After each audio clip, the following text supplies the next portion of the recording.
Say it's live.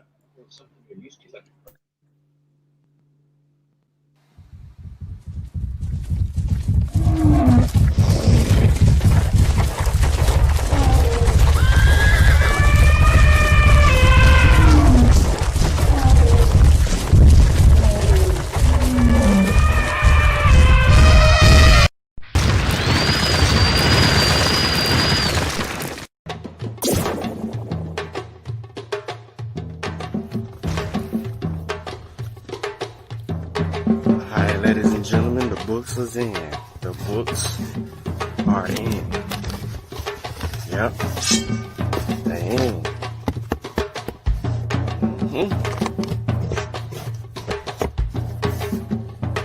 They're here.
Kofi. Again. There you go. That's right. You hit it 3 times in a row, and I'm happy with that. I think we got it pretty well dialed in. You like your rifle? I love it. Good. It feels good to have one in my hands again.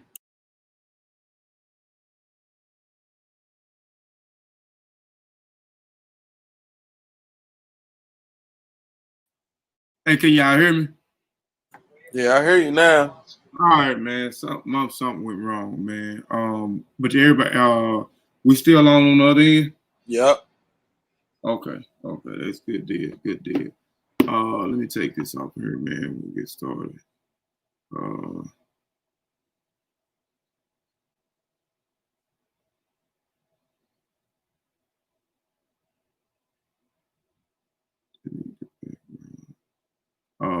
Shoot.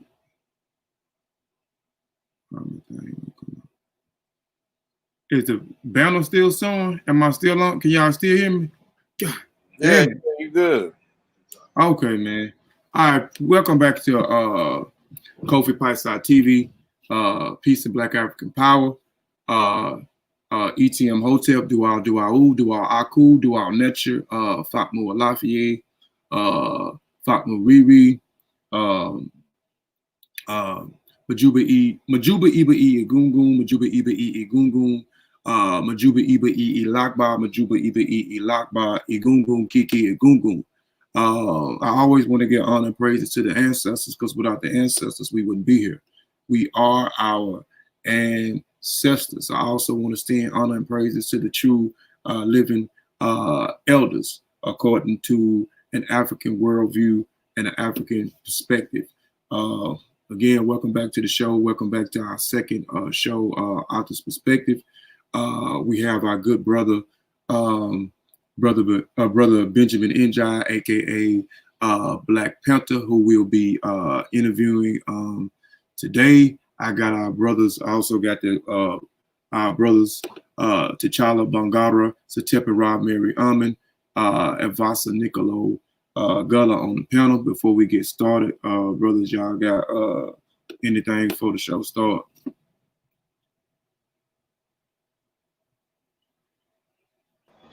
Yeah, peace to everybody that's tuning in live and everybody that'll be tuning in the archives.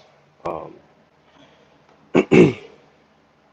like these shows that we're starting to do, Author's Perspective, because something that's really needed, especially those of us who are getting our feet wet with, you know, becoming an author and speaking with those who have been doing this a while is definitely beneficial.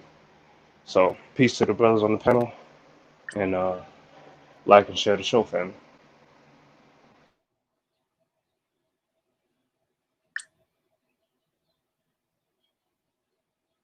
Peace, everybody. This is Sutekh and Rob Mariaman. I want to thank the brother Ben for getting on the panel, honoring us being on the panel. And yeah, it's gonna be a good interview with the brother, man. I like the brother. He got 3 publications out. Yeah, so let's dive in. Is Sutekh speaking? I can't hear nothing. Yeah, he spoke.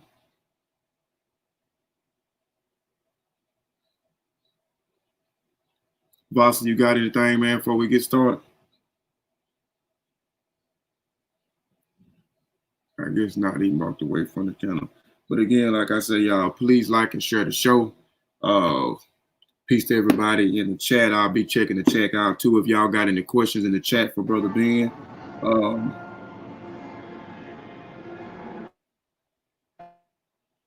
If y'all got any questions for Brother Ben, just put them in the chat. Yeah, go ahead. I hope. It's Okay. Well, I have it on my side. It's making my mic button delay. I'll push it and it takes about 2 seconds, so I apologize for it. So peace, everybody. For me, not in a while, I'm going to be doing more listening than anything because I got so much going on over here. So peace, everybody. And peace, big brother Ben. Always good to hear from you. And peace to listen. I'm going to go back to you, Kofi, because like I said, it's moving real slow and it cuts people out. I can barely hear without the Wi-Fi. all right.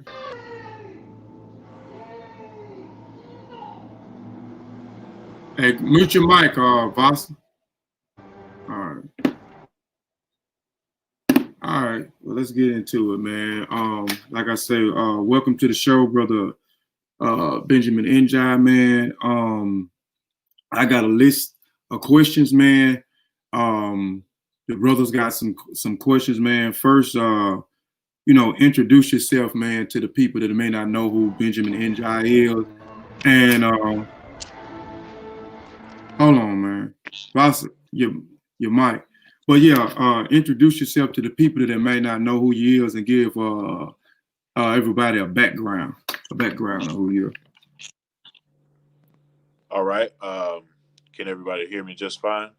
Yeah, you good. All right. Alafia Mandala Bibi Fahudiye, which is Health, Power, and African Liberation.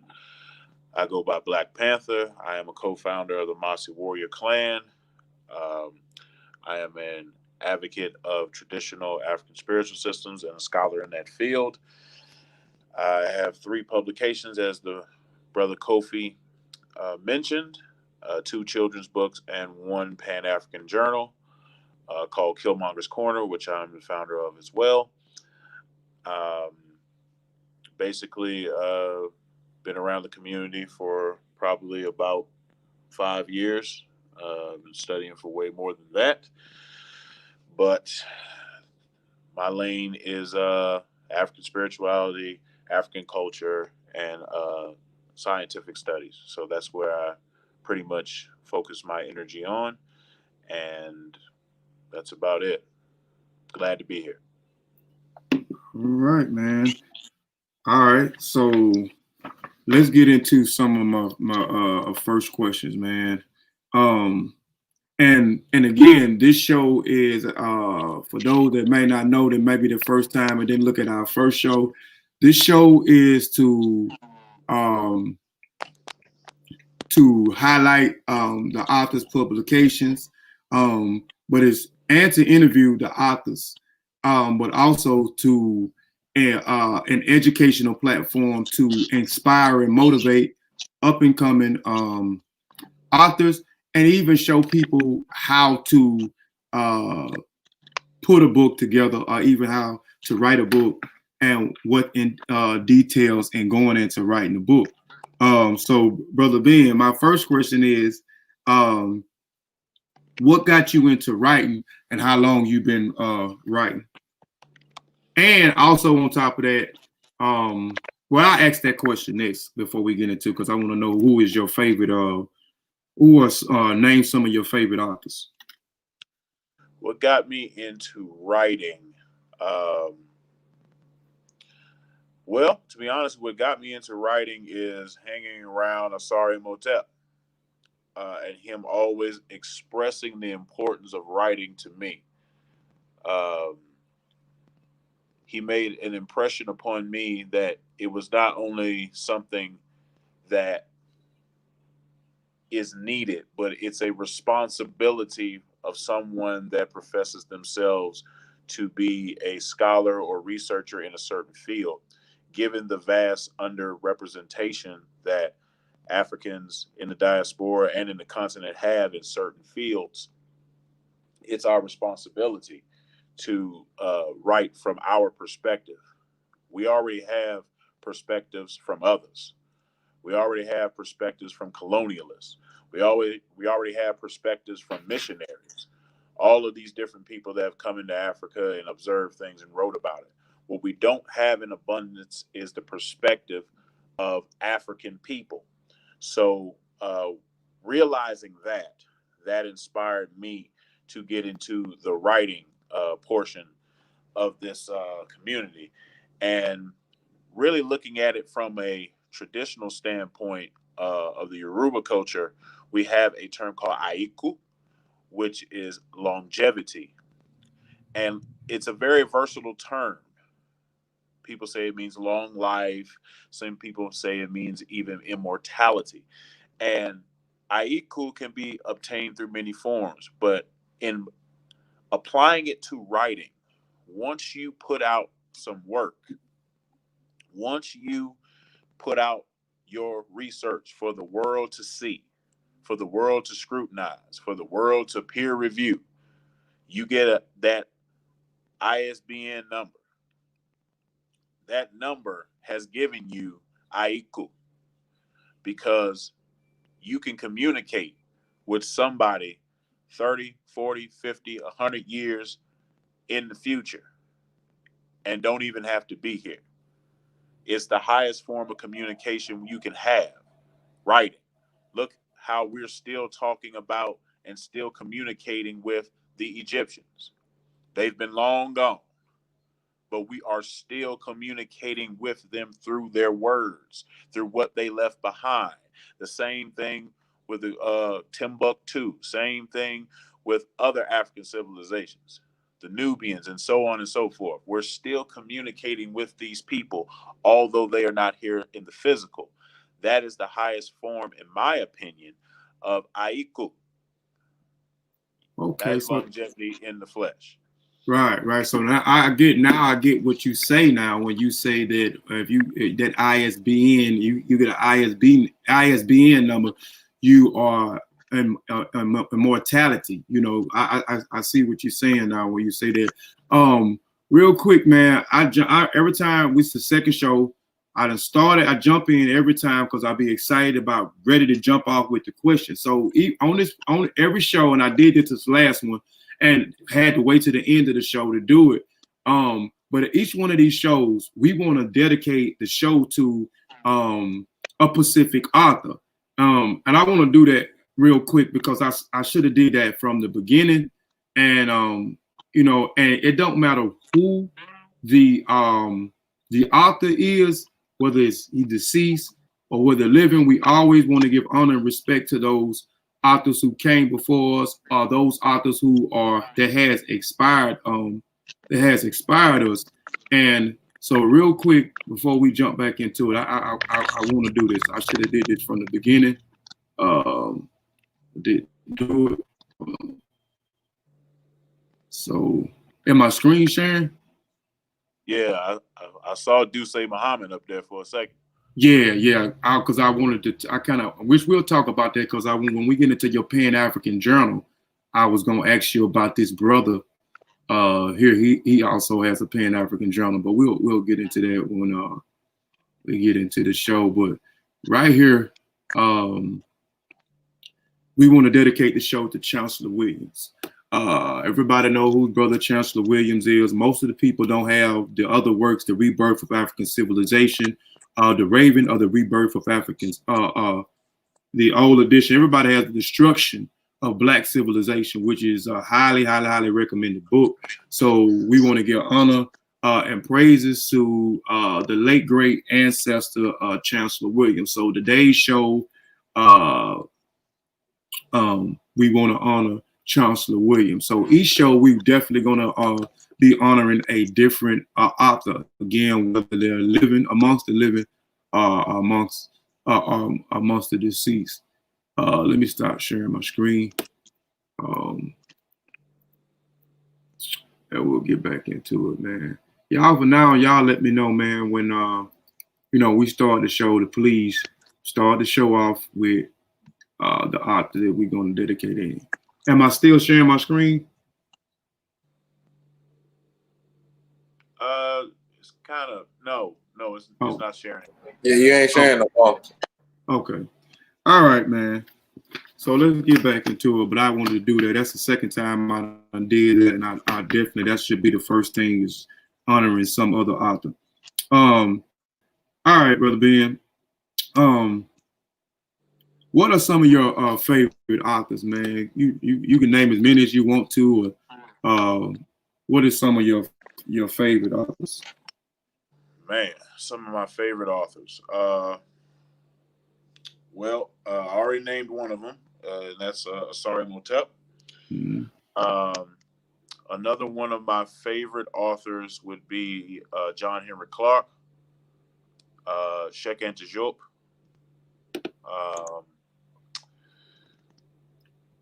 Those are like my three. If I had a top tier, those would be my three. Some other authors that I check for is Maladon Masome.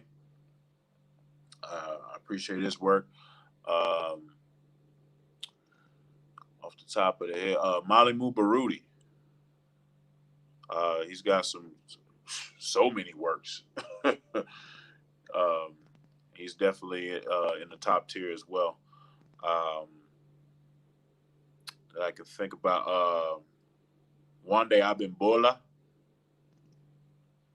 Definitely one of my definitely love his work. Chief Fama. Mm-hmm. That's one of my favorites right there, dealing with practical application of Yoruba culture. Let's see if I can give you one more. William Boston.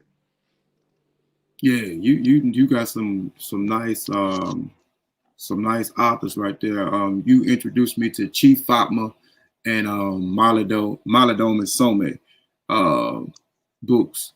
Some great publications. So the names, y'all write those names down. That he got those some heavy hitters. Some of those authors. Now you have 3 publications out. You have Aaron's Knows About Africa, which was published in September the 16th, 2016. You have another publication, Ekaaro Mama, Ekaaro Daddy, which was published May the 4th, 2018, and the Killmonger's Corner, the Conscious Community Pan-African Journal, which was published last year, March the 8th, 2019. Let's go back and talk about Aaron's Knows About Africa. But before we talk about it, we like to ask, like I said, this is a learning thing for everyone. So we want to walk through the process. So what was the process, and how did you and the co-author come up with the title for Aaron, and the title and the ideal and concept for this book called Aaron Knows About Africa? Well, my co-author, Naomi Hill Bradley, approached me with the idea to do a children's book highlighting different countries in Africa and, giving facts about that. So she came to me with the idea. I wrote the information piece for the book. So all the information piece is me. she had an illustrator and someone that she worked with to get the graphics down, and then we just combined them together. She came up with the title Aaron Knows About Africa. So I was the information, and then she was just everything else. But that experience kind of got my feet wet in how to publish a book. We went through, at the time, it was called Create Space. And that was a program Amazon was using to publish books. Since then, it's changed to a different platform, but it's basically the same operation. So my information, her illustrator, and her coming up with a kind of theme for the book, and we just put it together, and that's how it was born. Okay. Could you tell us? Could you give us tell us a little bit more about Aaron's? I know it was about his different journeys in Africa. Aaron Knows About Africa, of course. Boy named Aaron, journey throughout Africa and describing the different places, what they're known for, some of the history, some of the animals that you'll find there, and just giving facts about different countries in Africa. I think we did 6 or 7 countries. Seven countries, which I just kind of picked. And he just goes about giving information about Africa. It's not, even though it's a children's book per se, it's not limited to children. I've seen it showcased at homeschool expos, and it's just a book that gives great general facts about different countries in Africa. It's something that everybody can learn from. It's not so technical that it'll make you research or anything like that, but it will give you a solid foundation of what these countries in Africa are about. And I made sure to pick countries that are accessible to us, some that we can go see in modern time, and are easy to get into as far as borders and visas are concerned. So it's kind of like a brochure almost. If you wanted to learn something about Africa and were thinking about going, now you have some facts. You're not totally in the dark when it comes to wanting to go. So we wanted it to be not only a children's book, but an almost advertisement for, this is, Africa. This may be the Africa you don't know, but we want to present it to you. Yeah, y'all got some great reviews on it. I seen more adults saying it was a great read for them, or they've got the book for themselves. So yeah, I did see that. yeah. So they bought it for themselves and not for their kids. Okay, so the children book, with the process, is that the process for writing a children book, is it more? I hear a lot of clicking noises. Do y'all hear that? Yeah. It's gone now. I don't know if that's on my end. Hold on.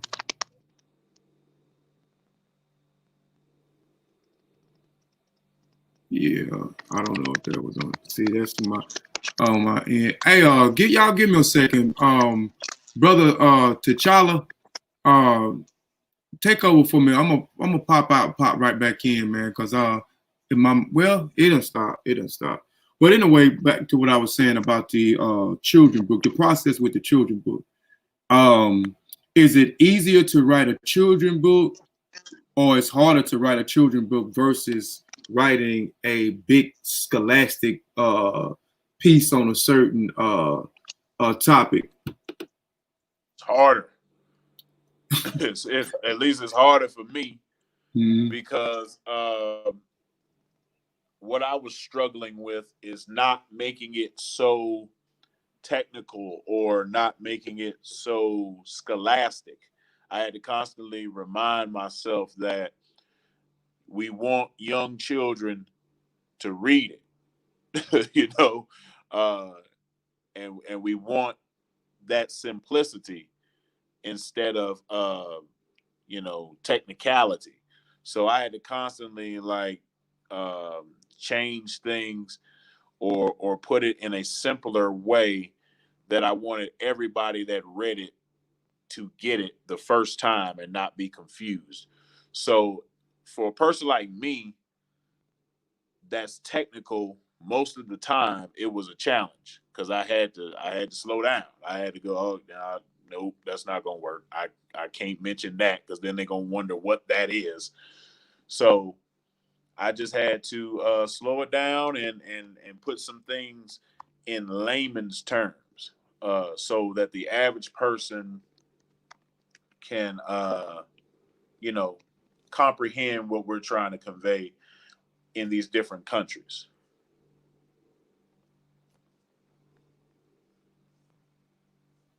All right. So let's get into Ekaaro, Mama, Ekaaro, Daddy. For those who explain the title, and then you kind of give us talk about the book, but explain Ekaaro, Mommy, Ekaaro, Daddy. The title. Well, Ekaaro is a word that means basically good morning in the Yoruba language. So we wanted to do a book around that theme because Ekaaro Mama, Ekaaro Daddy, it's basically how you greet your parents or your elders in the morning. And it's a book centered around, the Yoruba tradition of prostration. And prostration is basically laying out in a certain manner, honoring your mother and father. And that's a big deal in the Yoruba tradition as well as other African traditions. So, it teaches, children and other readers alike about, Nigerian customs and culture as far as respect for your parents and elders. There's a bit of a rhyming element to this book. So, it's kind of it kind of sticks in your head. There's a copy of the Yoruba alphabet in this book. So it's designed to gear people towards the Yoruba tradition where you might, want to get into it, but didn't really know anything about it. This kind of introduces you to the culture. We got a brother and a sister, Ade and Omi. Ade means crown. Omi means water. So we kind of picked those names because they're kind of prefixes for traditional names of male and female. Not saying that somebody can't have a female can't have a name that starts with Ade, but usually when you meet someone and their prefix to their name is Ade, like the UFC fighter Adesanya. So we know that that's a prefix that means crown, and the rest of it is something else. But it's a male name, and like Omi, which is traditionally given to a lot of Yemoja worshippers, which is a female deity. So traditionally that would be a female's name. So we took that element so we could have, the male and the female, and them just prostrating and showing respect to their parents in the morning and talking about the importance of that throughout the book. So Ekaaro is basically saying, good morning, mother, good morning, father, and then we illustrate the prostration in the book. Yeah, I think that's a great book. Not only for the children, but also for the adults. Like you say, to get a look into respecting your parents and respecting your elders, because everyone that knows, that deals, that studies African traditions, the Africa way of life, you know, it deals with good character. And Ekaaro, you know, you greeting somebody's good morning, so that is acknowledging someone's being, you know, which represents good character. I see you. I acknowledge your being. I acknowledge your existence. But also just dealing with the culture in general, it's about cultivating good character. And that's something that we all need to get to, because we disrespect one another, especially our parents. We disrespect our elders. So that's a great read that I think not only the children should have, but the adults should have. And this is the book right here.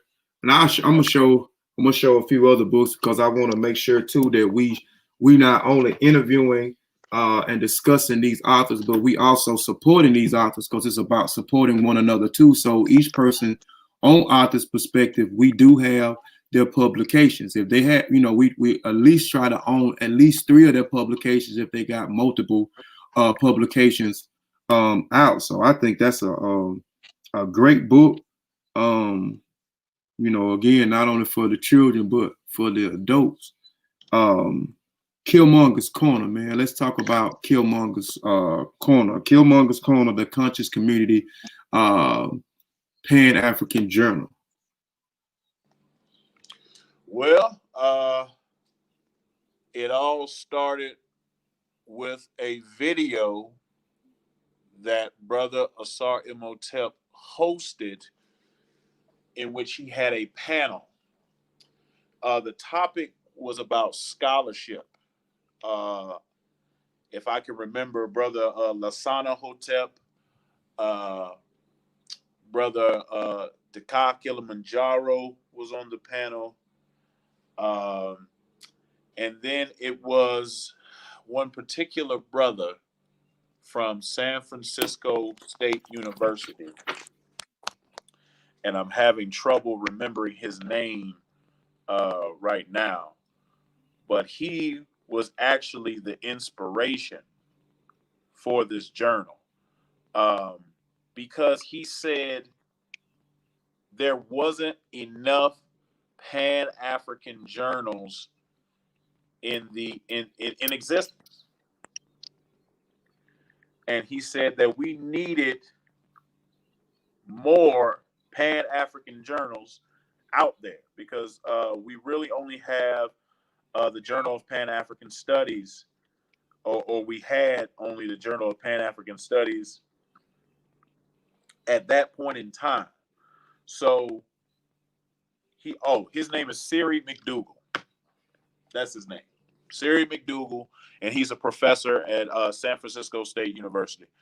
And he was the one that said we needed more Pan-African journals, and that we shouldn't have to rely on one or two, or and his charge was, let's make some more Pan-African journals. And you can pick up Siri McDougal's work. It's called Research Methods in Africana Studies, Black Studies and Critical Thinking. It's on Amazon, so you can look that up. That's Research Methods in Africana Studies. That's his book. And, the brother, he inspired me. And it's actually in the journal that, my inspiration came from him. He has another book called Black Man Studies, Black Manhood and Masculinities in the U.S. Context. So he's an author as well. And he inspired me to put together this Pan-African journal. And when I was putting it together, I had a mission, because often the conscious community, the woke community, whatever you want to call this collection of people that are dedicated to change in Black lives, are often disrespected. They're often disrespected with derogatory words. We're called Hotep N-words hoteps, all this other stuff, right? So they try to play us. They try to play us like we don't have brilliant minds in this community. And I wanted to showcase the brilliant minds in this community. I wanted to showcase the people that are scholastically great in this community. I wanted to show that there are some brilliant people in this community that may go overlooked because of, they may not be as popular as the people that are promoting the nonsense. So I put out the call to the community that if you wanted to put an article in the journal, let's do it. And I got, some great responses. Not only the Mossi Warrior Clan, not only the Amira Squad, but other people. Brother Unc Benu from the Hinesu Clan, Brother Seneb from NBK, Brother Kevin Kufu Williams from Raising Awareness Group.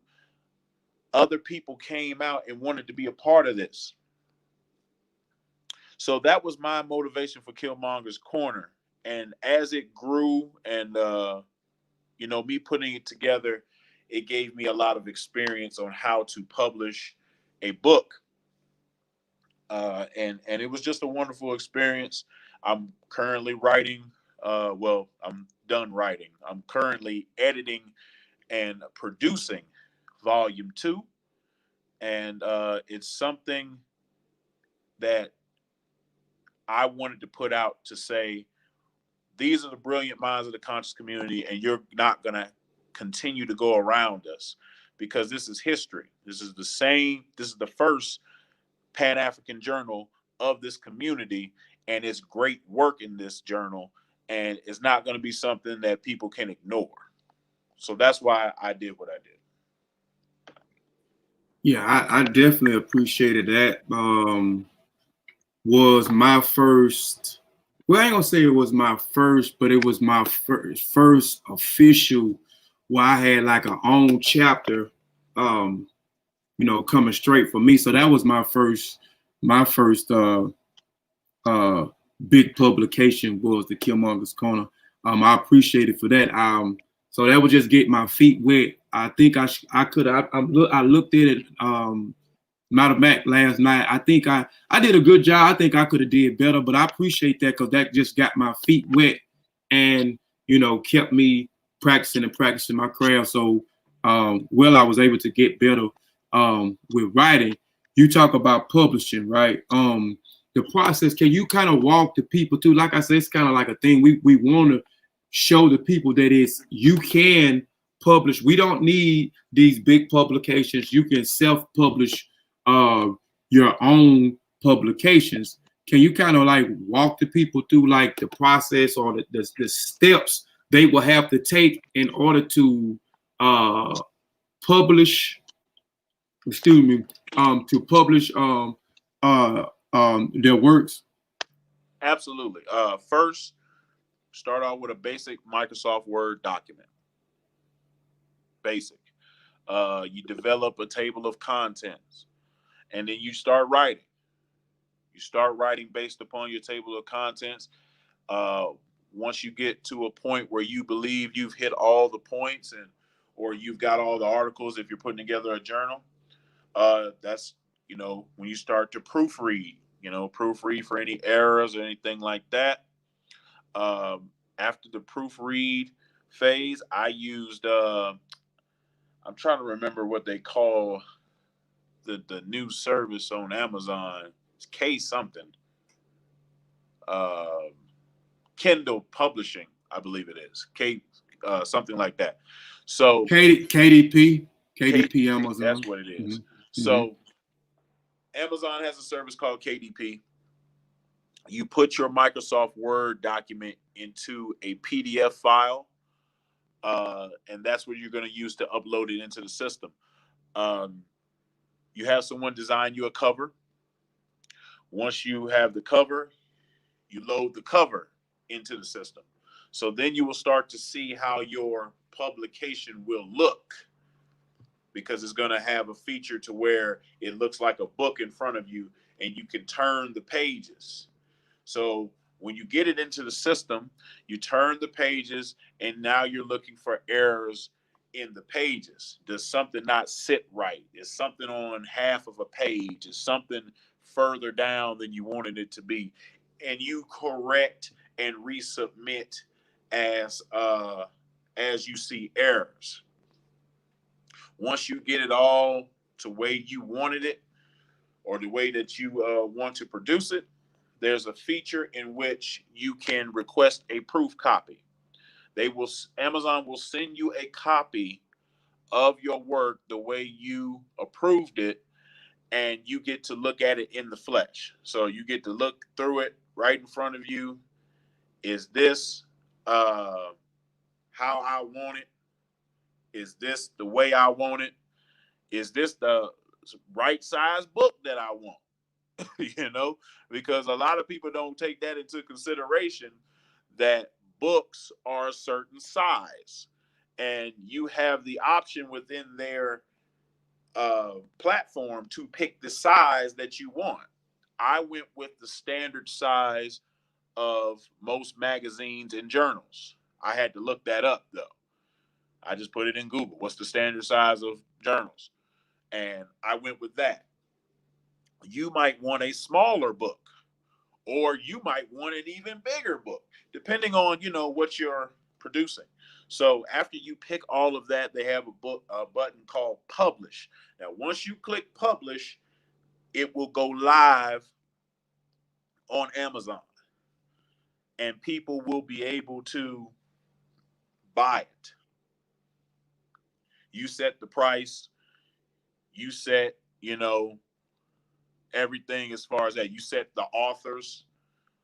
If you want to include more authors than yourself, you can set that in there.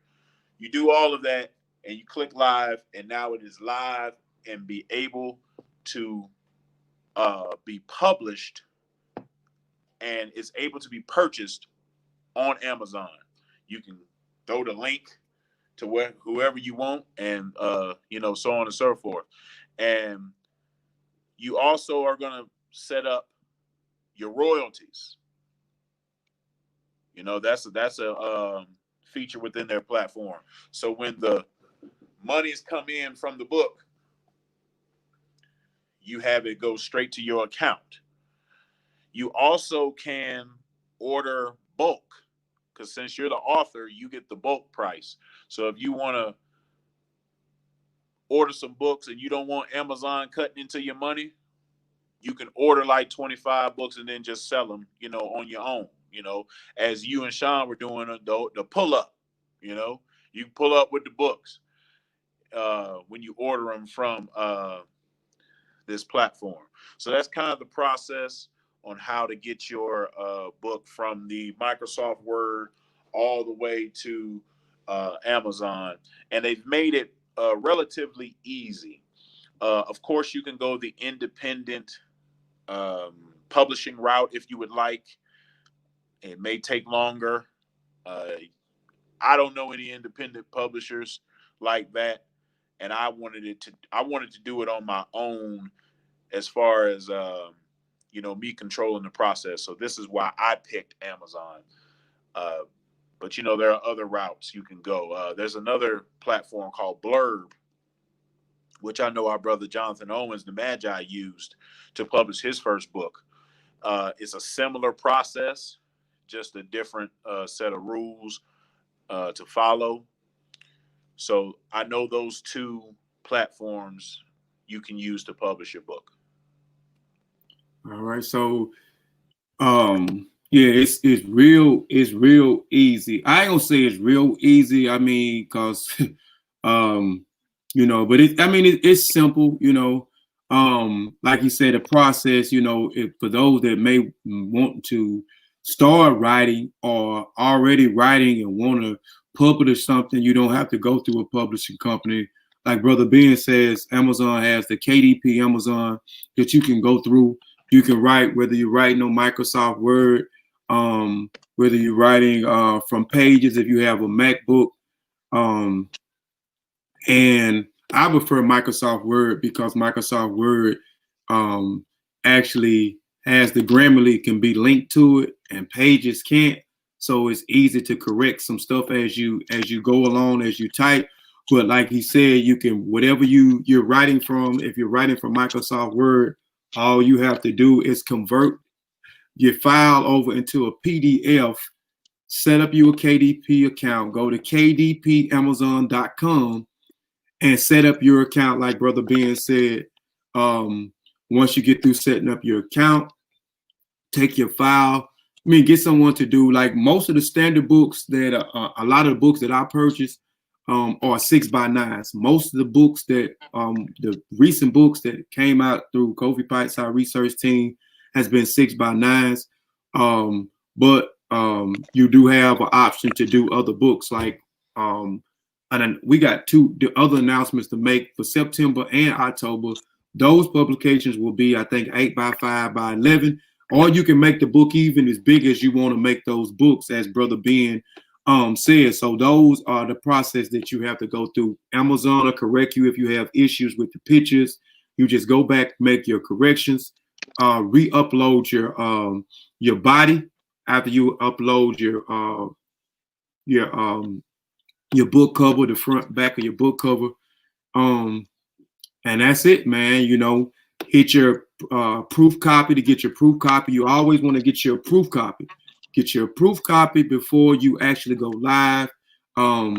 Because I have a publication coming soon that has some errors, and I could have hit the live button and I could have had a bunch of errors that we missed. But always get your proof copy before you go live. Hit the live button.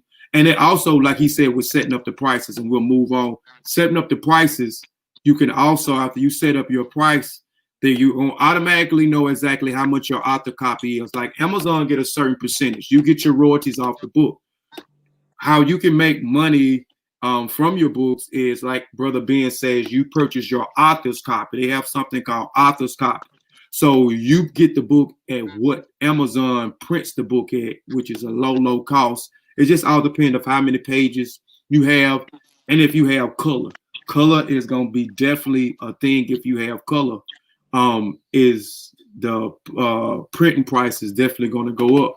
But you can make your money from there, getting your books at a low rate, and then you sell them at the price as Amazon has it to make your money. But you can also make money off your royalties, not as much because they get a certain percentage of the book. They get a certain percentage of the book. They charge you to print the book. Yeah, Brother Ben. Also, we're talking about your first book. I know you got. We're gonna get into your second publication, not your second publication, but the volume 2 of the book in a minute. But the brother, the Deuce Muhammad Ali that you seen that I had up on one of the slides. Have you ever heard of his Pan-African journal that he had out in 1912, the African Times and the Oriental Review? Yeah, I've heard of it. Brother Deuce Muhammad being, from Egypt, I believe, or Sudan, one of the two. Egypt. I know he was also a member of the UNIA, and he published a Pan-African journal way back in the day. So that's an example of what I'm talking about. This brother published this journal way back in the day, 1912. But we can still communicate with Brother Muhammad his thoughts, feelings, ideas, beliefs of that time, because he put it out there, And I want to be clear, you don't have to have a scholastic talent. Maybe some of you are like my wife and you're poets. My wife released her poetry book, Perceptions of a Misplaced African. I had a hand in producing that as well. So that also gave me some more insight on how to publish books. Maybe you're a martial artist like Baba Ojetade, who runs the African Martial Arts School. He's made self-defense books. Maybe you're a comic artist. You know, you want to produce comics. Whatever you want to produce, you can do it. You can do it. It's not going to be something that, you know, is impossible. You know, cookbooks. If you want to come out with your own vegan cooking line, you can do it. Step-by-step instructions.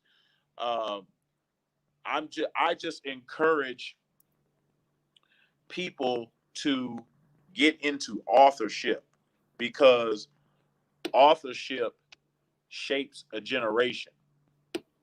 You know, authorship can shape minds for the future, and that's what we're out to do. We're out to impact minds. We're out to reorientate people back to their African selves. At least I am. So when we do stuff like this, you know, that's the goal.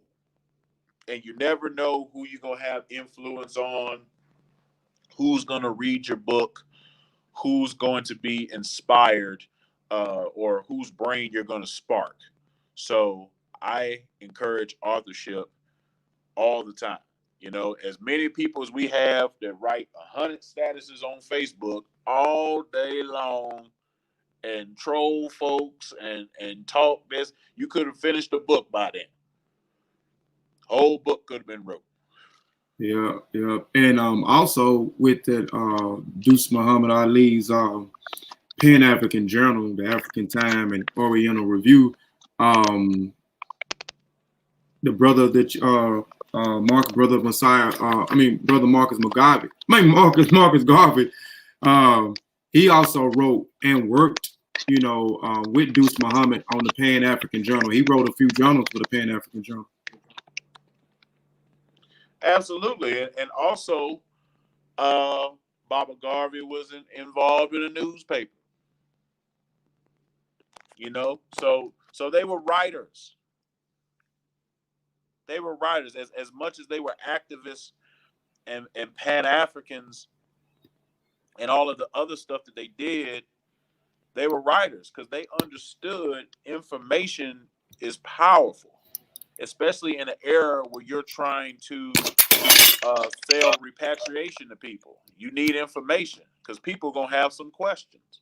So they had Pan-African journals, they had newspapers, they had brochures, they had a lot of things that were information oriented, in which, you know, the people needed. You know, every organization has its literature. You know, you can't name me one that didn't. You know, the NOI had its literature. You know, you have to put out information to galvanize the people and orientate them to the message in which you're trying to convey. It's a key part of any revolution or war. Even in war, you go back and there was propaganda put out to make people seem a certain way. That's by design.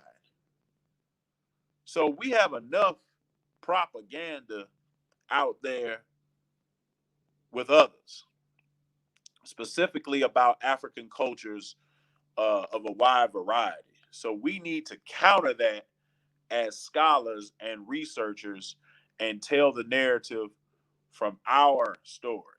You know, nobody is more qualified to write our story than us. So keep that in mind if you want to be an author. Let's tell the story from our side, the African side, and you'll be surprised the impact that you can have. That's right. That's right. And I'm gonna ask one more question, then I'll let the brothers get in because I got a few more questions too. But this other question is that process. When you writing, what is Benjamin Njie's process of writing an article, a chapter in a book, or a book per se? What is the process? Because we all, as authors, have different process when it comes to writing. Like my process may be writing. I write a lot of stuff out before I actually start to to type up. Then I said I make a chart before I start writing. So what is your process when you're writing?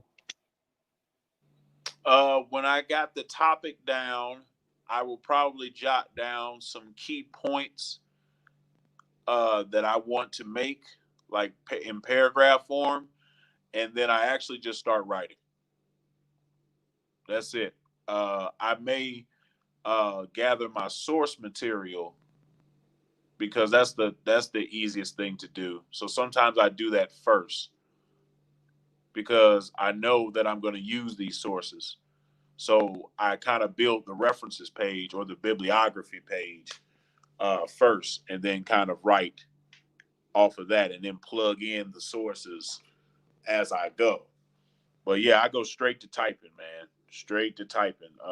For somebody like me that has a master's degree, I'm used to typing. For anybody that's listening that has a master's degree, they will tell you all a master's degree is how well you type. That's it. You will write paper after paper after paper after paper. It'd be a paper a week. That's all I did in secondary education was write papers. That's it. Once you get past the bachelor's degree, all you're gonna be doing is writing papers. That's it. You know, that's just the most curriculums. So I was very familiar with how to write and you know, how to convey what I want in a body of work. So I just start writing, man. Just start writing. Get in there and start getting your ideas out of your head and on the screen. And then you can go back, you know, and adjust if you want to. You know, you can delete things if you want to. But the key, I believe, is getting it out of your head. Yes, that's the hardest part, getting started. Because once you get started, you're going to start thinking of so many things that you didn't even know you could think about, but it's all going to be coming to you. Mm-hmm. And it's going to be like, you know, you got to get it out. So getting started is the hardest part. Trust me. Once you get started, everything else is going to flow. Yeah, you know, you might have to take a break, come back to it, but you going if you stick with it, it's going to be right there, you know. But the hardest thing is getting started. That's a fact. But then, and you hear what he said. I hope, you know, a lot, you know, from these shows. I hope people are taking a lot from these shows and writing this stuff down. Like I said, it's more than just an interview. We actually going to be walking y'all through the author's perspective, his process, you know, how they publish a book. So we each show we're going to be showing and demonstrating and walking y'all through this, so y'all can actually do this y'all selves. And like he said, getting stuff out quickly. That is like one of my process too. That's why I do it. I can have tablets. So I take tablets and I write stuff down, and so I won't forget these thoughts. And even when I start typing, you can start your typing and with your process and just create a rough draft because you want to get these things out. And then you can go back and edit, because I'm in the process of now going back and editing before I send it to the editor, just doing a pre-edit myself and going back and fixing the things, because I know I'm just trying to get everything out. So start, you know, with your rough draft and then go back and do whatever you got to do. If you got a person that edit, you know, send it to the editor. If you edit your own stuff or you have a team that does your own editing, then, you know, get it to them after you go over certain things. But Grammarly is a good thing to use if you're doing Microsoft. I've been transitioning from Microsoft to Pages, so it's a little bit harder for me because I have to go back and look at things, because you can't link Grammarly to the Pages. But I got some more questions. But any brother on the team, Brother T'Challa, Sutekh, and Ra, y'all got any questions for Black Panther before we move on? Yeah, I'll go ahead and I guess for me, it's always been a dream to be able to one day express myself and to have people read my words, truly become a successful, not just a person that's just got a book out because I want to say I got a book out, because you got a bunch of those people, of whom which we've all read books to where we'd be like, yo, you know, you can disagree with a particular author. You can not like an author's style. You know what I mean? People may not like my style. People may not like Brother Kofi's style. People may not like, Brother Sutekh's style, what we write on, how we choose to write about it. Um, but I've always wanted to express myself as an African American, what I felt the thing was, no matter what it was that I wanted to write on. And so my question is, there is a certain level of, like you say, well, writing a children's book, you're going to alter your message, always depending on, what audience you're delivering it to, what's the mode of delivery, you know, um, how well does that audience receive that particular mode of delivery. So I guess, how do you also stay true to yourself and not do like what the music artists do in mainstream, where a lot of them end up not even expressing their true art. You know what I mean? That's a big problem when it comes to mainstream music. So how do you remain true to yourself is my question, while trying to figure out those different modes of delivery and etc. All right. For me, brother, there's no other mode of expression. It's going to be me. It's going to be my point of view. It's going to be my research. So I don't particularly have the issue of trying to or worrying about how it's necessarily perceived, because it's you gonna get it the way I give it to you, and it's going to be 100% Black Panther. That's just how I am. I don't write books to get rich.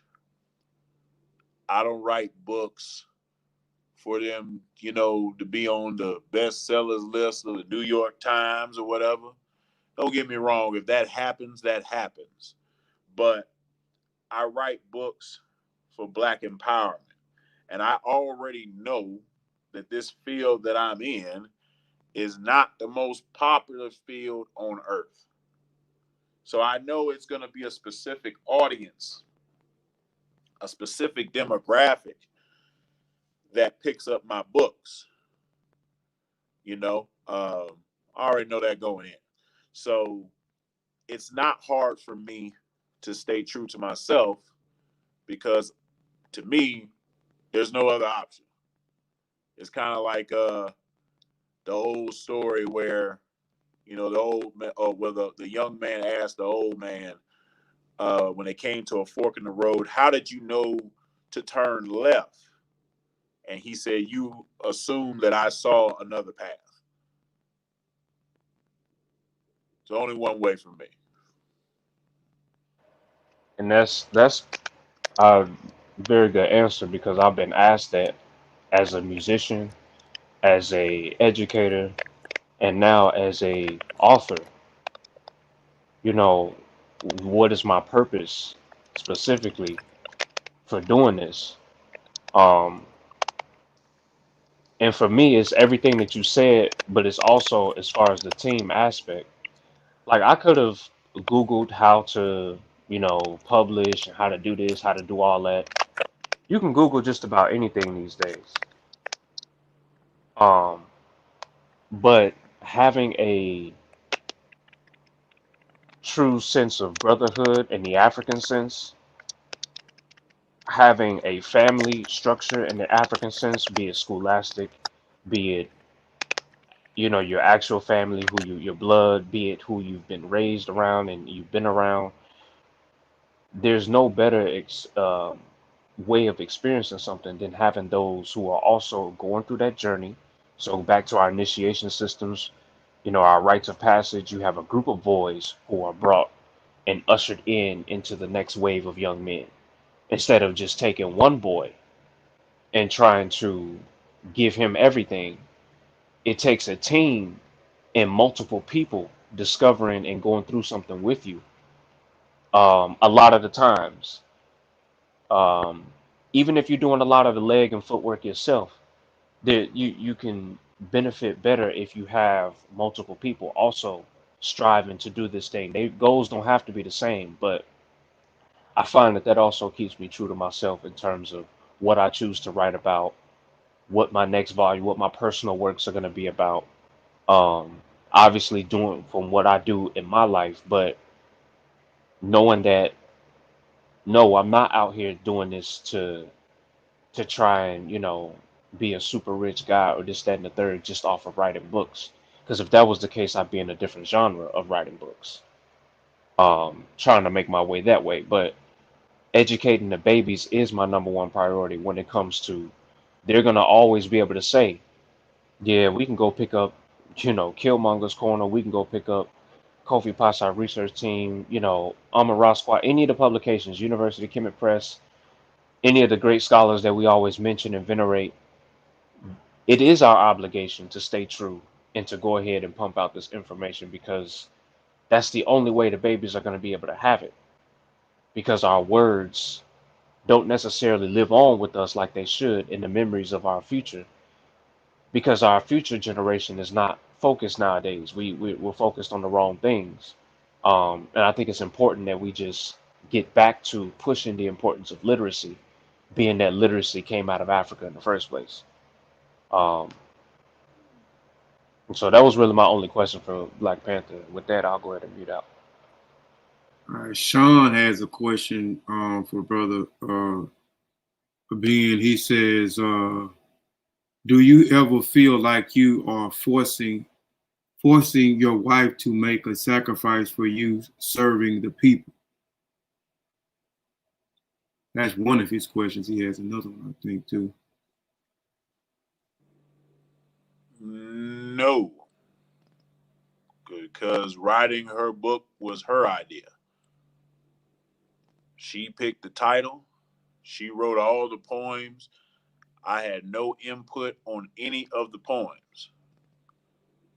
So that was something that was, she wanted to do. She's always been a writer. She's always been a poet. So that was something that, I offered to help in the publishing. But as far as the idea, it was totally organic to her. And as far as helping the people, doing things in the African struggle, that was a prerequisite for being with me. That just pretty much come with being with me. And if it has to be forced, then it probably ain't gonna work with me. That's just, it just comes with being with me. And that may be difficult for some people. And, the ones that it was difficult for, they didn't make the cut. My wife made the cut. He that's real. That's real. They didn't make the cut. I'm laughing, man, because I understand what I understand. It's a couple of them that make the cut, man. Make the cut. I'm gonna ask this last question from Shawn, and then if Sutekh got anything, if he don't, I'll move on with these last few questions, and we'll end the show. What he has? How do you create? Oh, he says, how do you create a balance in your life as far as having time to write, study, and love your wife the way you do?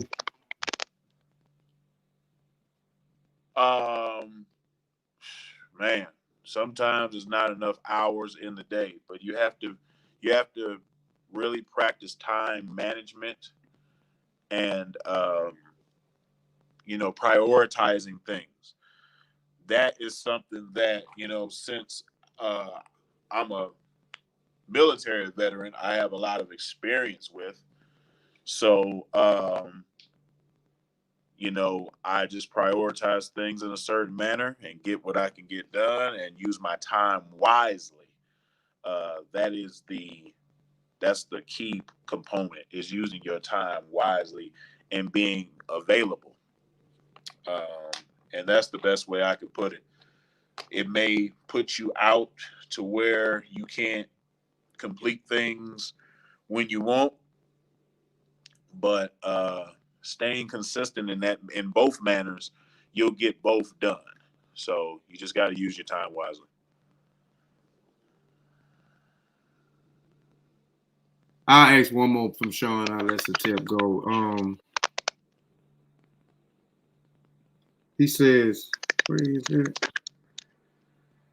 Oh, okay. He asked a few questions. All right. Where do you see the Mossi in the coming years? Where do I see the Mossi in the coming years? Continuing to put out content, continuing to grow as a group. Once this COVID stuff dies down, I'd like to organize a book tour that is incorporated with a few lectures from some of our members. And I would like just to see us all flourish as producers, man. That's everybody in the Mossi will tell you that was my thing. Because we're not a social club. This is not a hangout spot. This is not a be a part of something and that's it club. No, I picked the people I picked because I knew they had the potential to produce. And those that have been following us for a long time, you probably ask yourself, well, where is this brother? And where is this brother? And where is this brother? And brothers that used to be affiliated with us. Well, they didn't produce anything. And that's why they're not here. The ones that's putting in work for their people are the ones that stayed. Because that is what it's about. If you're not willing to put in work for your people, you can't be a part of Mossi Warrior Clan. And that's just what it is. That was my bottom line. That was our mission statement. This isn't a internet group where we just get on the internet and just talk and talk and talk. No, I wanted us to be producers. So I want us to continue to go into that lane of producing and, traveling, hit more spots in Africa, bringing more what we call firsthand, empirical research to you, and we're going to continue to do that without a doubt. Yes, sir. So, Tip, you got a question for him before I move on to these last few questions? No, I don't got any at the moment. Okay. Well, I got it. Well, what is before I even ask that question, support. I want to talk about supporting real quick. Support. Have you ever had certain people you thought was going to support your book but didn't support your book, and how do you feel? And I'm asking that question is because when you become an author or you produce something and you put it out there, and I got you the people that that's going to support. I'm asking that the people that that's going to support don't support. How does that make you feel?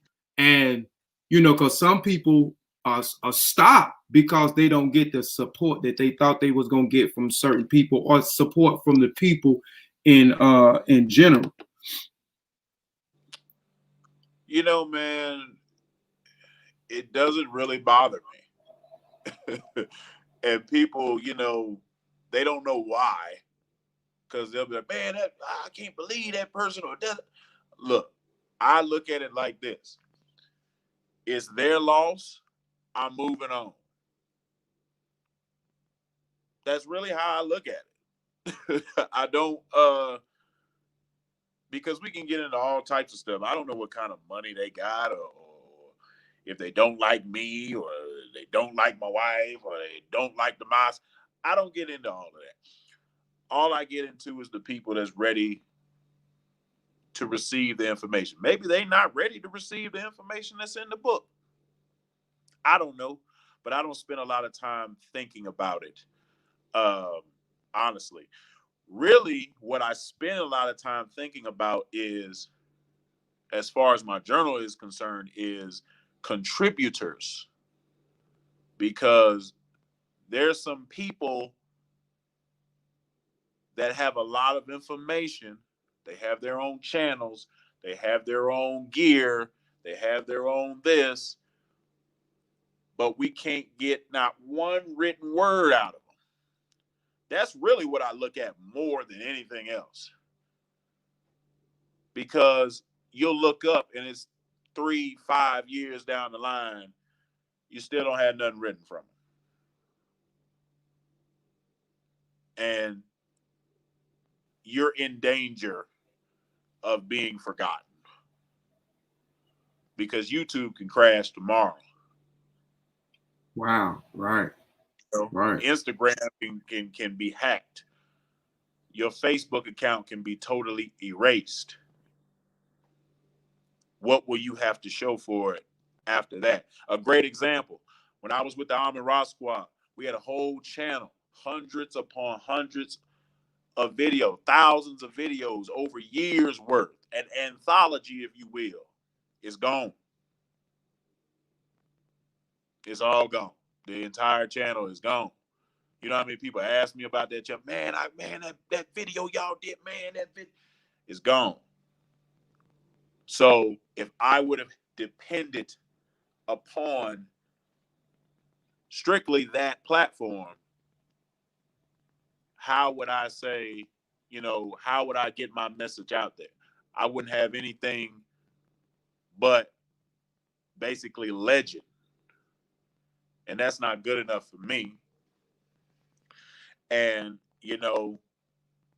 people say, well, you got to back up the files. Look, clouds can be hacked. Hard drives crash. They just hit me with a fraud charge this week. So right there, you just never know. You never know who's watching and who wants to foil your activities. You just never know. And I ain't saying that to be spooky. I ain't even talking about, any type of government entity. I'm talking about an old hating dude that you proved his information was wrong. He might be reporting your page. She might be reporting your page. You never know. But once you put that work out there, that's a different level. That's a different level. So, I challenge people to do that. And that's what I think about more than, the supporting of my publications. I think about how I can get more people to contribute. That's really what I think about more than anything else. Oh, yeah. I never did think about that, neither about, the YouTube crashing, and then if it crash or you get reported and take it out, all the content that you had on there where you presenting and talking, it's gone. You can't get it back. And I know Unc talk about that a whole lot, about some of them videos they had on the old I can't even speak. Amin Ra channel, man. Yeah, a great example of that now is TikTok. A lot of people have built platforms on TikTok, millions of followers. Trump signed the executive order. TikTok going away this month. So now all those people are scrambling to get their followers onto another platform. You see what I'm saying? Something like that can happen to any social media platform. Yep. What is some of the challenges being a writer, Brother Ben, that you probably could share with some of the up and coming writers, to give them a heads up or finishing the book. That's I'm gonna tell you like Asar told me. You never really finish the book. You just stop writing. Yeah. Because there's always gonna be something where you're like, man, I don't want to publish it yet. I want to add that. Man, maybe I can put one more picture. I don't like the cover no more. it's just in the creative process where you're gonna start, second guessing your stuff 100 times. And I would say, just put it out. You got to stop at some point. There is no perfect book. There is no, holy grail of literature. Just put it out. After you've done your due diligence, your editing, your changes, just put it out. Because no matter what you do, you're gonna see something. It may be years from now. You're like, man, I wrote that. I should have expounded on that or something, So that's the advice I would give. Just stay the course and finish it. First, get started and then finish it. That's the two. Ain't that funny? That's the two hardest things: getting started and finishing. Yeah. So your new your up and coming, if you want to talk about it real brief or whatever, you have a up and coming project coming soon. Absolutely. We'll be out before the end of this year. We got some great articles in there. We got 2 interviews that I think a lot of people will get things out of.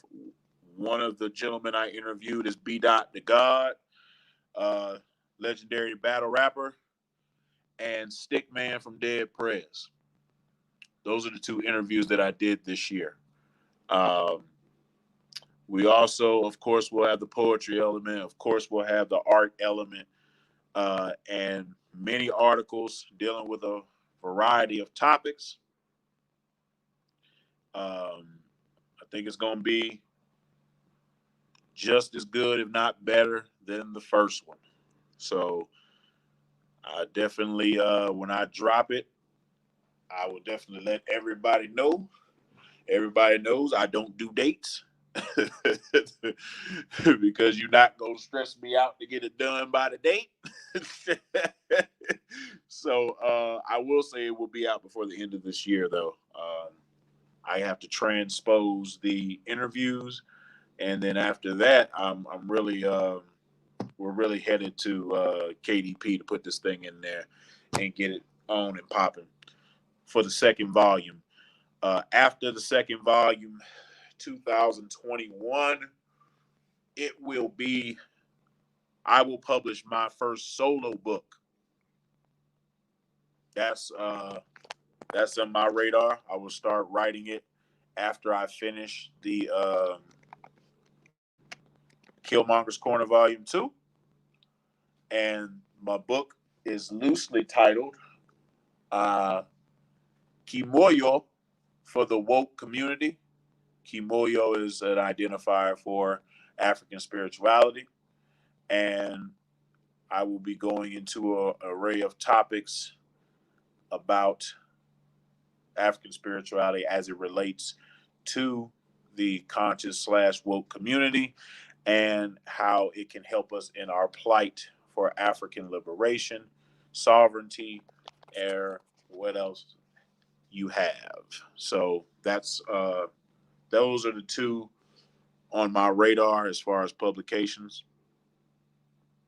And just continue to stay the course, man. Lots coming from the Mossi, from not only myself but other members in the near future. Yes, sir. Yes, sir. It is. And I'm excited too about. And I guess we all say that too, because you say you and I say the same thing. You said volume. You said in the second edition you believe will be better than the next, and I think we say that because you only get better with your craft. The more you practice, the more hours you put in, the better you become. And I guess that's why we say that. I think this here is better than the last one. Even with you see with the hip hop artists that put out multiple projects, they always say that this one is better than the last one. So yeah, which you definitely see the growth within all of us, man, from the first time we put something out until up to date. My other question, man, would be, Well, I got two more questions, and after coming up with hold on, let me see. I think I might already. Yeah, after coming up with the ideas, writing chapters, editing, putting the book together, publishing it, what did you learn about yourself and other people? I learned that I'm more of a perfectionist than I thought I was.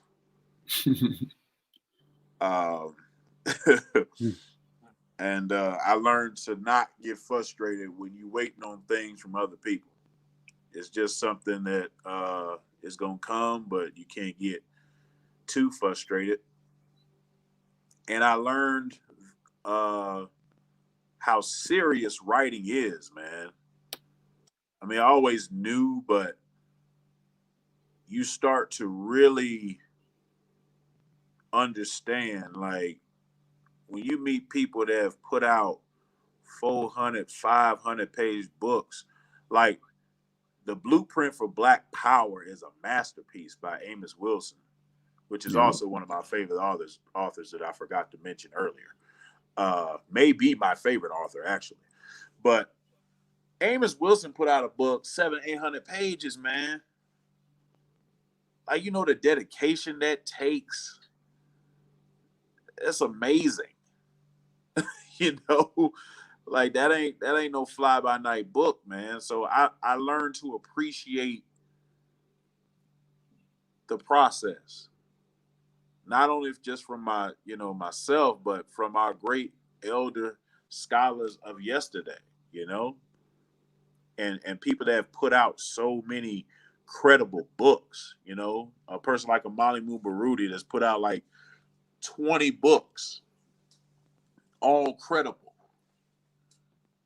You just gain a deep appreciation for those that went through the process, man.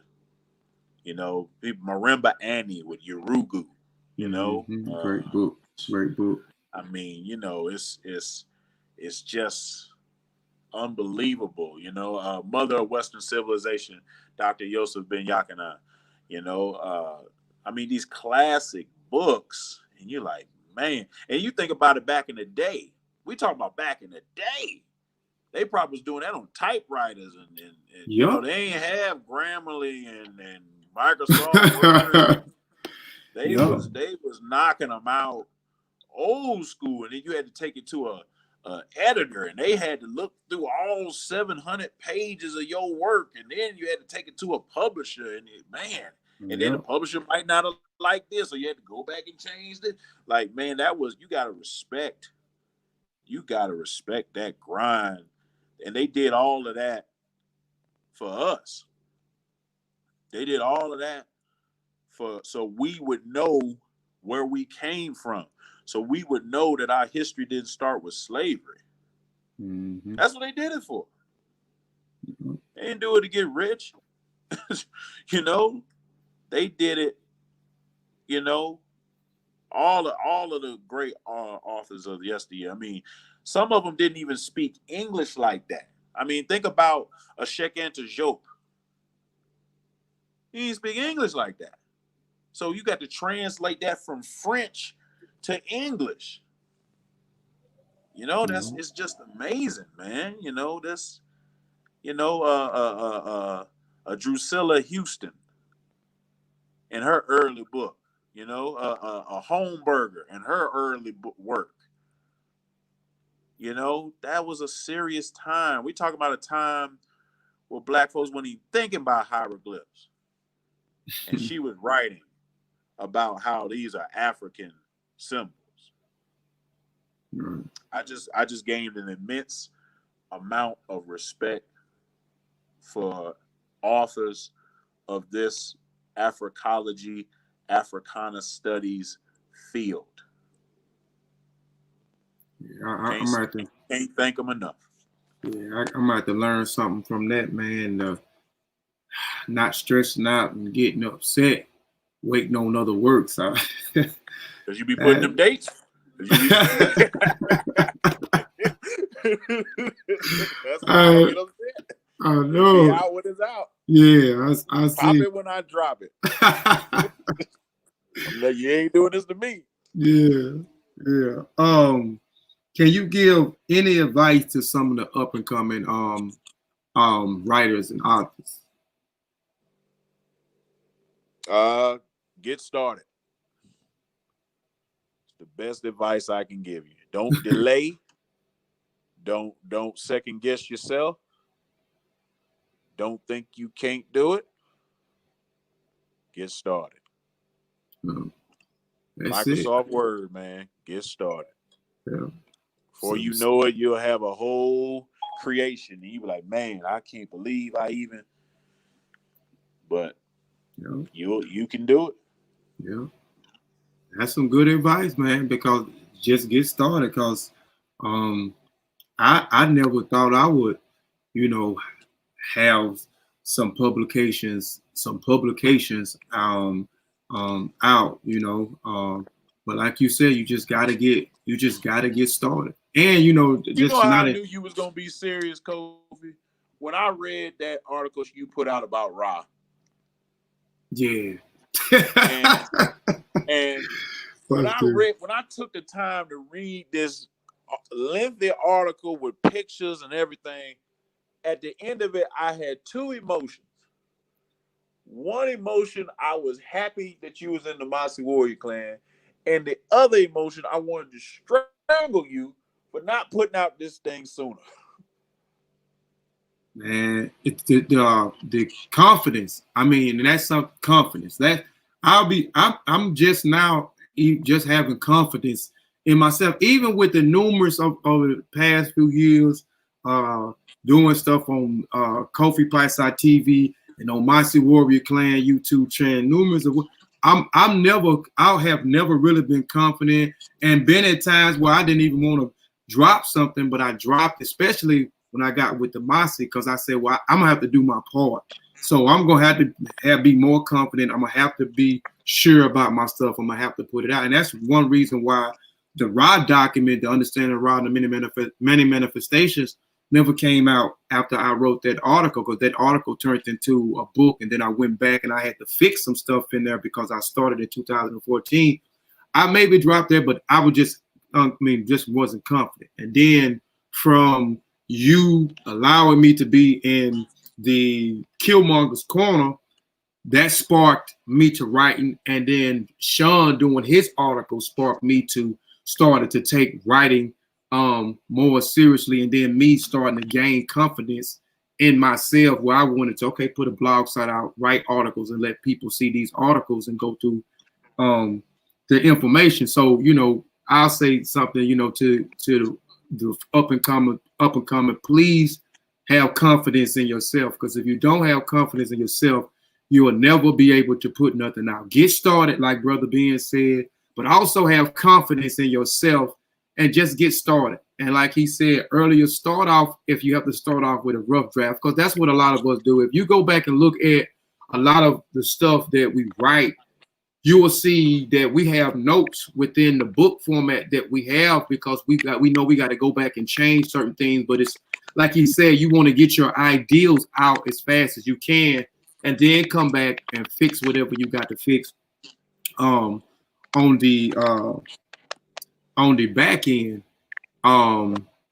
So yeah, and like I said, this show I think is going to be an important show, because we're going to keep stressing and showing you how to write a book. We're going to even get more into with a prologue, an introduction, acknowledgement,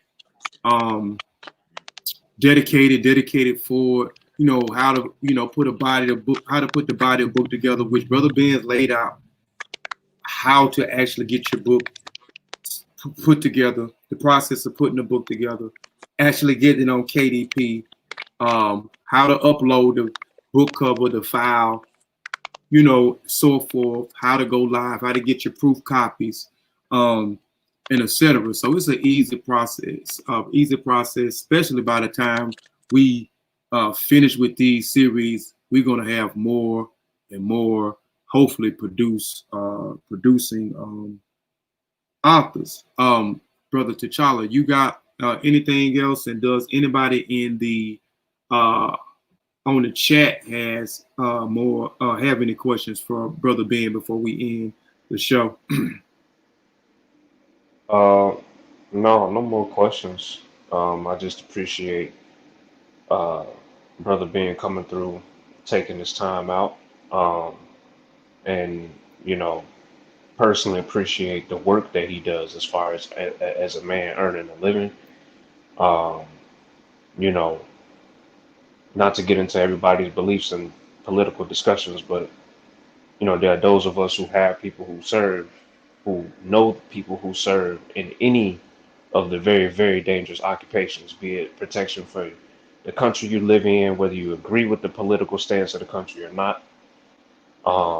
Those of us involved in the armed forces, firefighters, anything of that nature, paramedics working in the hospitals, especially during COVID-19. We need to be appreciative of those who are making sacrifices so that we can sit at home on YouTube and troll all day.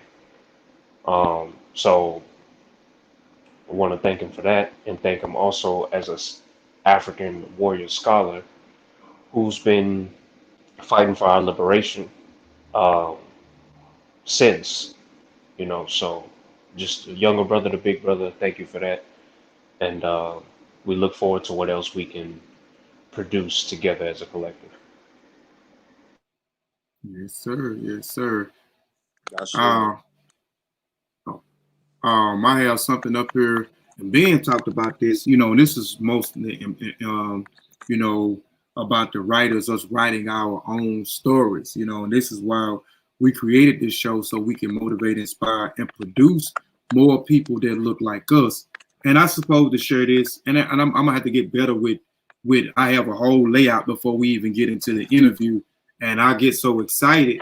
And I don't even know why I'm nervous. I mean, I've been a part of the Mossi Warrior clan 2 or 3 years, and I was nervous starting off this interview with Brother Ben. Brother Ben, my brother, we talk. God. So I don't know what I was nervous for, man, but I was nervous. You probably could tell in the beginning, but I smoothed out, and it's crazy. But but get off that backyard boogie, Kofi. Leave the backyard boogie alone. But anyway, man, I think this is something we're going to use on this program. This proverb here, it says, "Until a lion learns how to write every story will glorify the hunter." This is an African proverb. This is a powerful proverb to me, man. So this is going to be incorporated in the show every time, and it basically. This is an African proverb, meaning that until the oppressed class learn how to read, write, and communicate with the world outside, the world will never know their viewpoint. The world will always believe the influential hunter who can modify their tales, talk about the glorious, and which just be an illusion. When a hunter goes for a hunt, he can come back and tell 1,000 tales about how bravely he fought the lion and killed it. However, the truth might, I tell you, writing and typing at nighttime, I said it all the time. The truth might that he may have backstabbed the lion and killed him without an iota of resistance. So this is the reason why it's important for us to write and tell our own stories. We have to produce more writers. We have to become more producers, more writers, more authors, where we can tell our own stories from our own perspective and not letting other people that doesn't look like us tell our story. Because a lot of times those stories are slanted, that has mistruths in it, and all the time the conqueror is always going to write about how great and glorious he is, and write, misleading stories or narratives about those who he may have conquered. And that is what has happened to us as a people. So it is an importance that we produce more writers to tell our own stories on our own behalf, man. So I had to share that, and like I said, as we progress, this is our second show, and as we continue to do these bi-weekly shows, we'll definitely improve. I'll definitely stop jumping the gun when you know, when I'm starting the show. I'll start out right off the rip, you know, with going in with the show instead of going down, because I want to actually go through what is an author, producer, creator, all those things. Also too, man. I'm gonna look real quick and see if anybody got any questions for Brother Ben. Shawn had tons of them in the chat, man. I really don't see no questions, just a lot of people, you know, talking. Hope a lot of people took notes too. Please take notes. You know, I hope people are taking notes. But Brother Ben, man, you got anything else, man, you might want to share? You got any closing remarks, man, before we end the show, man? And I definitely want to say, man, it was an honor, man, having you on Author's Perspective.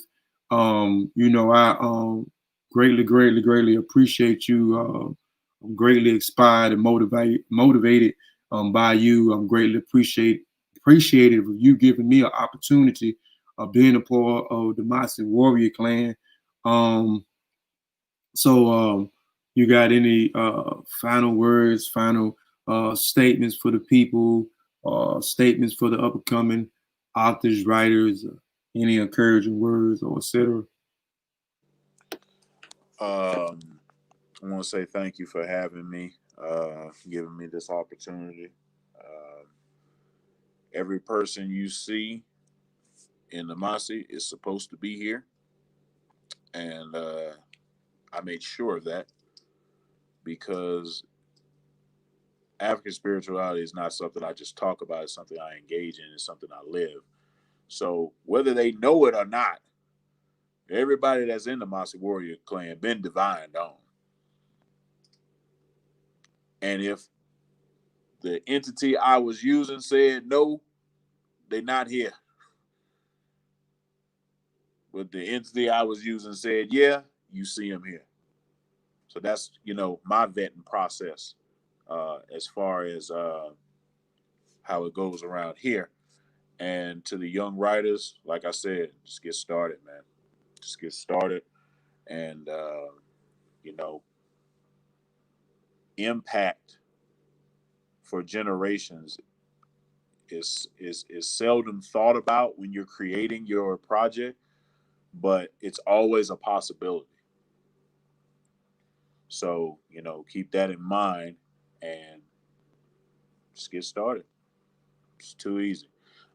Pick up my wife's book, Perceptions of a Misplaced African, on Amazon. Pick up Killmonger's Corner on Amazon. Pick up Aaron Knows About Africa on Amazon. Pick up Ekaaro Mommy, Ekaaro Daddy on Amazon. I see Brother Shawn putting the links in the chat. And the final thing I will say, Brother Zane said he appreciates, you know, our character, and that we don't fall into some of the foolish slandering and trivial banter. There is a reason for that. When you study African traditions, no matter where they are, character is of the utmost importance. Character, as I stated in my last lecture on the Mossi Warrior Clan channel, it's the essence of African people to carry yourself in a certain way. So I built this group in a certain manner to where we wouldn't have to deal with that.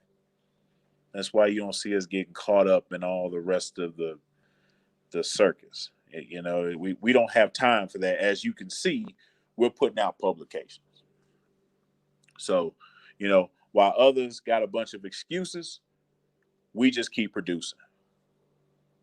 Spears is flying, Pseudos is crying. I'm out. That's a fact. That's a fact. That's a fact.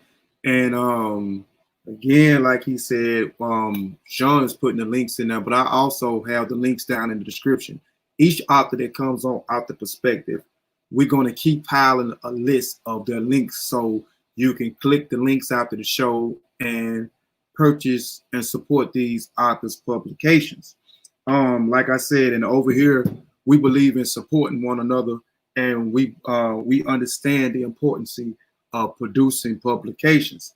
And we try to get at least 3, if they have more, if they have 1, 3, 4, we try to at least have 3 of their publications. My your first book, it's grown legs, man. It may be in there somewhere. Aaron knows about Africa, so please go get that. The link is down in the description. But here is Ekaaro, mommy, Ekaaro, daddy. So please go and get and support this work, which I think is a good work, because it's actually dealing with character. When you talk about respecting your parents and respecting your elders, and even with the title itself is powerful because it's greeting someone. So that has something to do with good character as well. You is acknowledging someone's existence, and existence is very important in African culture.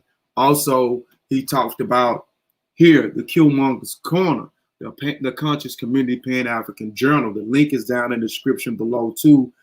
So please go and support our brother's work. Also, when he puts out the 2nd edition, please go support the 2nd edition. Ben, I got Aaron's Corner coming again. It's very cheap on Amazon. I tried to buy the Kindle last night, but the Kindle is not. Did y'all have the Kindle? Because it's saying that it's in review. Like it's like y'all, like like the process of Amazon reviewing it before it actually go live after you hit the live button. So did y'all do a Kindle version for Aaron's? No, I don't think that we did a Kindle version for Aaron Knows About Africa. Okay. I have to talk to Naomi about that. Yeah, because I was gonna get it because I definitely wanted to have it last night. But also, for the last show, I didn't show that brother's books. But What's Your Kick by Seanathan. This was the first show we did. So please go to Amazon and support this brother here. What's Your Kicks? A Guide to Unlocking Your Passion. And here I had the other books are on PDF. I'll show one book real quick, just letting y'all know that we don't stump. We support each other. We support each other around here, and we want you to go out and support these authors. Here is another book here by Seanathan, the 5 Laws of Leadership, which he talked about last week. He has 2 other books. But I have the links down in the description below too. So all of his books is down in the description below. Brother Ben, all of his publications is down below. So we're going to keep creating an archive for each show of each author that we put down, so y'all can go and support these phenomenal authors that are putting out these great publications. Also, if you don't, or you've been under the rock or you don't have these publications, also go get Mossi Warrior Clan Presents Spirits of the Mossi, Historical Survey of the Minds of African Warrior Scholars, Volume 1 by Kofi Piesie Research Team. And also, if you hadn't got our latest edition, Mossi Warrior Clan Presents From Spirits to Pen, a Historical Survey of the Minds of African Warrior Scholars, Volume 2 by Kofi Piesie Research Team. Please go get those works as well. We appreciate the support. We appreciate the sharing of the videos, the sharing of the links to the publications from each author and the team. We greatly appreciate that. Please go and support us. Check out our website. Brother Ben, give out your website, man. For those that may not know, you got your website. You got a website that you have articles and other information on. It's Black Panther Seher.com. I'll put it in the chat. Okay.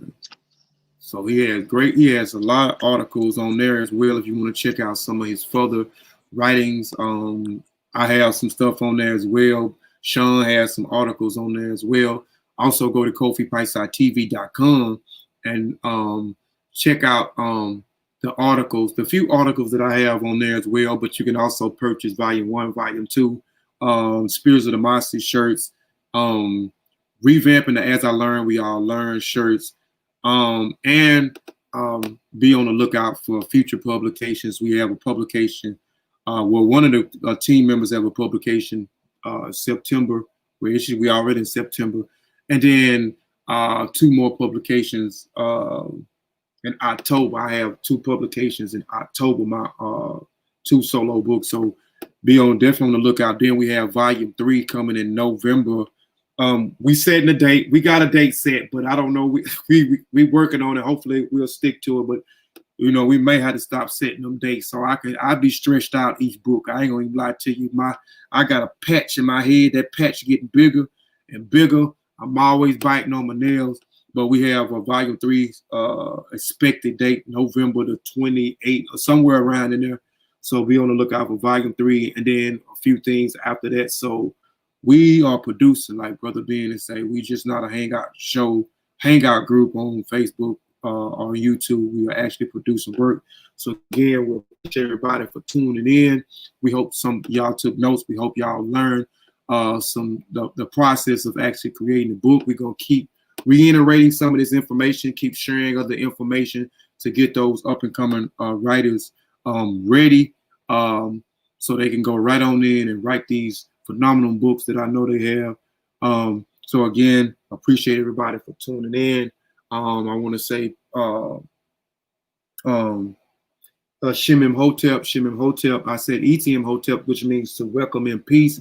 So I want us to leave or depart in peace. So I want to say Shem Imhotep. You know, I want to say Dua or Mudupe, which mean thank you or thanks. So we greatly appreciate y'all for tuning in. Y'all could have been doing anything else with y'all time, but y'all tuned in to listen to what we had to say and supporting this new show that we have, Author's Perspective. Be on the lookout for other interviews we have. We have who we have? We have Sister LaDosha Wright.